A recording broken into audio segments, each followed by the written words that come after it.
সাবেক রাষ্ট্রপতি ও জাতীয় পার্টির প্রতিষ্ঠাতা চেয়ারম্যান হুসাইন মোহাম্মদ এরশাদের পঞ্চম মৃত্যুবার্ষিকী উপলক্ষে কোরআন তেলাওয়াত, দোয়া মাহফিল ও পল্লী বন্ধুর কবর জিয়ারত করেছেন এরশাদ পুত্র এরিক ও সাবেক স্ত্রী বিদিশা এরশাদ।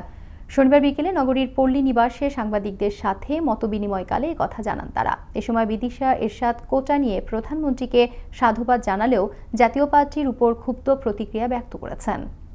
খুবই দুঃখজনকভাবে বলতে চাই, আমি বলি না যে জাতীয় পার্টি বা কোনো পলিটিক্স আমি করব না, অবশ্যই আমি করব আমার আব্বার মুখ উজ্জ্বল করার জন্য, কিন্তু জাতীয় পার্টির কেউ আজ পর্যন্ত আমার কোনো খবর রাখেনি। দেশের উন্নতিও তো হচ্ছে, ব্যাপক পরিমাণে উন্নতি হচ্ছে এবং সেখানে তো কিছু বাধার সৃষ্টি হবে, এটাই তো পার্ট অফ লাইফ, এটা তো অল ওভার দ্য ওয়ার্ল্ডে এটা হচ্ছে, তাই না? তা আমার মনে হয় মাননীয় প্রধানমন্ত্রী বা উনি নিশ্চয়ই এগুলো খুব শক্ত হাতেই উনি এগুলো হ্যান্ডেল করবেন এবং আমার পূর্ণ বিশ্বাস আছে।